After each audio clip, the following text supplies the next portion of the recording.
నంద్యాల జిల్లాకు రాష్ట్ర committee BC సమన్వయ కమిటీ రావడం జరిగినది. మరి ఇక్కడ పెద్ద ఎత్తున ఒక సమావేశం ఏర్పాటు చేయడం జరిగింది. ఆ సమావేశానికి ఈ నంద్యాల జిల్లాలో ఉండే ప్రముఖులంతా బీసీలు సంఘాల నాయకులంతా దాదాపు 40 మంది వచ్చి అందరూ సాంఘిక భావం తెలిపి ఇది బీసీలకు అవసరమని చెప్పి గుర్తించి వచ్చినందుకు ముందుగా వాళ్ళందరికీ రాష్ట్ర కమిటీ తరఫున ప్రత్యేక ధన్యవాదాలు తెలియజేసుకుంటున్నాను. ముందుగా ఇప్పుడు బీసీ సమన్వయ కమిటీ ఏర్పాటు చేయడం జరిగింది. బత్తల సంజీవయ్య గారిని అధికార ప్రతినిధిగాను, బత్తల సంజీవరాయుడు గారిని చైర్మన్ గాను, మన అదేవిధంగా మన మోహన్ గారిని కన్వీనర్ గాను, మన అదేవిధంగా మన పులి కొండన్న గారిని అధికార ప్రతినిధిగాను, మరి అదేవిధంగా రజకల తరఫున మన అన్న శ్రీరామన్న గారిని ఇక్కడ మరి దాదాపు ఒక 21 మందితో కమిటీ ఏర్పాటు చేయడం జరిగినది. మరి ఈ కమిటీ ఇక్కడ మంచి కమిటీ పడినది. ఈ కమిటీ గతంలో ఎన్నో రకాలుగా కుల సంఘాల తరఫున పెద్ద ఎత్తున ఉద్యమాలు చేసిన నాయకత్వము లక్షణాలు వాళ్ళందరిలో ఉన్నది. మరి ఇప్పుడు ఈ కమిటీ రాజకీయాలకు అతీతంగా ఏర్పడినది. అన్ని రాజకీయ పార్టీల్లో ఉండే నాయకులందరూ కూడా మేము దీంట్లో ఖచ్చితంగా ఉంటామని చెప్పి ముందుకు వచ్చి వాళ్ళు ఈరోజు ఈ కమిటీని ముందుకు తీసుకెళ్తామని చెప్పి బీసీ సమన్వయ కమిటీలో చేరడం జరిగింది.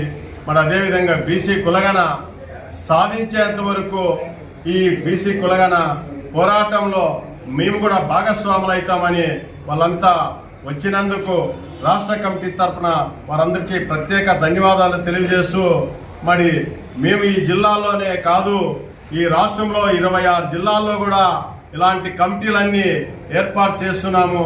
ఇప్పటికే 19వ జిల్లా ఇది. మరి 19 జిల్లా కమిటీలు అయిపోయినాయి. మరి త్వరలో కూడా మిగతా జిల్లాలన్నీ కూడా అయిపోతాయి. రేపు 21 నుంచి కూడా మళ్ళా 24 వరకు అక్కడ తూర్పుగోదావరి జిల్లాలో కూడా మేము కమిటీలు వెళ్ళబోతున్నాము. మరి రేపు అన్నమయ్య జిల్లా కమిటీ పడుతుంది, ఎల్లుండి తిరుపతిలో కమిటీ పడుతుంది. మరి అదేవిధంగా 16వ తారీఖు అక్కడ చిత్తూరు జిల్లాలో కమిటీ ఏర్పాటు చేయబోతున్నాము. మరి అదేవిధంగా 17వ తారీఖు అక్కడ పుట్టపర్తి సాయిబాబు జిల్లాలో కమిటీ ఏర్పాటు చేయబోతున్నాము. మరి ఈ ఒక్క కమిటీ ఉద్దేశము ఏకైక లక్ష్యము, ఇది ఒక్కటే ఒక లక్ష్యం, ఇది కులగణ సాధించడమే ఇది కమిటీ ముఖ్య లక్ష్యం. ఈ కమిటీ ద్వారా కులగణ సాధించినప్పుడే మా బీసీ కులాలన్నిటికీ కూడా 90% న్యాయం జరుగుతుందని చెప్పి గతంలో మొన్నే దేశంలో ఉండే అతిపెద్ద పార్టీ ఏదైనా ఉందంటే కాంగ్రెస్ పార్టీ కూడా దానికి మద్దతు ఇచ్చి మరి ఆయన కూడా బీసీలకి ఇది అవసరమని రాహుల్ గాంధీ మరి మొన్నే ప్రకటించాడు. మరి అదేవిధంగా ఆయన ఆజ్ఞ మేరకే అక్కడ తెలంగాణలో కూడా బీసీ అక్కడ అంతా కులగణ ఏర్పాటు కావడానికి అన్ని జనాభా లెక్కలు తీస్తున్నారు. మరి దీనికి ముఖ్యంగా బీసీ సమన్వయ కమిటీ ఎందుకు ఏర్పడిందంటే ఈ రాష్ట్రంలో అగ్రకుల పార్టీలన్నీ కూడా ఎందుకు మద్దతు ఇస్తున్నాయంటే ఒకే ఒక కారణం, బీఎస్పీ అనేది ఈ భారతదేశంలో అతిపెద్ద పార్టీ, 3వ పార్టీ ఉన్నది. మరి ఆ పార్టీ ఎక్కడ ఎరగలేకొస్తుందనే భయంతో వీళ్ళందరికీ దడ పుట్టుకొని మేము చేస్తామని ముందుకు వస్తున్నది.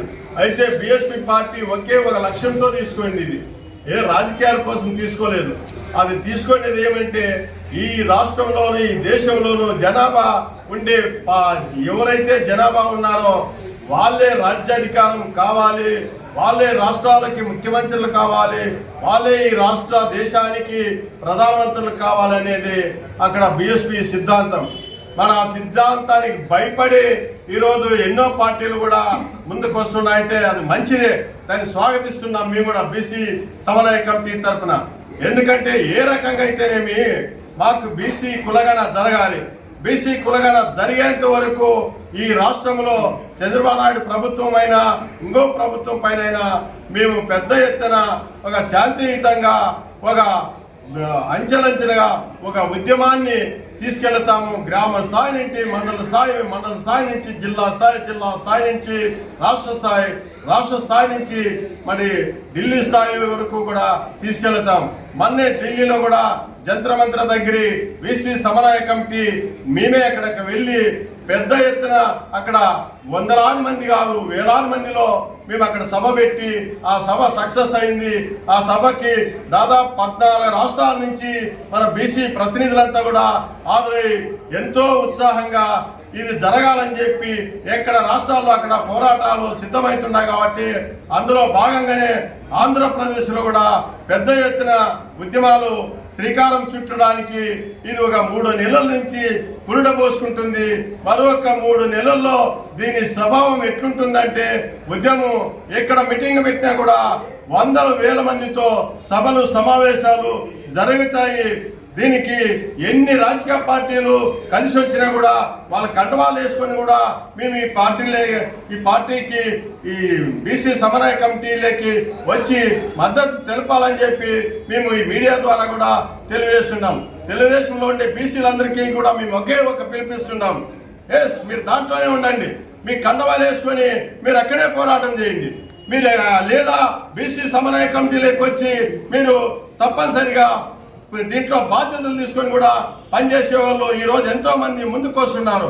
మేము ఇప్పుడు తిరిగిన జిల్లాల్లో అన్ని చోట్ల కూడా ఇక్కడ అధికార పార్టీలో ఉండే ముఖ్యులంతా కూడా దీనికి మద్దతు ఇస్తూ వాళ్ళు కూడా జరిగే తీరాలి, రాజకీయాలు వేరు ఇది వేరు అని చెప్పి ఈరోజు మా బీసీలు పెద్దలందరూ కూడా దీంట్లో వచ్చి బాధ్యతలు తీసుకుంటుంటే మా సమన్వయ కమిటీ కూడా ఎంతో గర్వంగా ముందుకెళ్తూ మన వాళ్ళందరికీ కూడా ఘనంగా మేము స్వాగతిస్తున్నాము. మన వాళ్ళందరికీ కూడా రాబోయే రోజుల్లో పెద్దపీట వేస్తామని చెప్పి తెలియజేస్తూ ఈ అవకాశం ఇచ్చిన నంద్యాల పెద్దలందరికీ కూడా మరొక్కసారి బీసీ సమన్వయ కమిటీ తరఫున ధన్యవాదాలు తెలియజేసుకుంటున్నాం.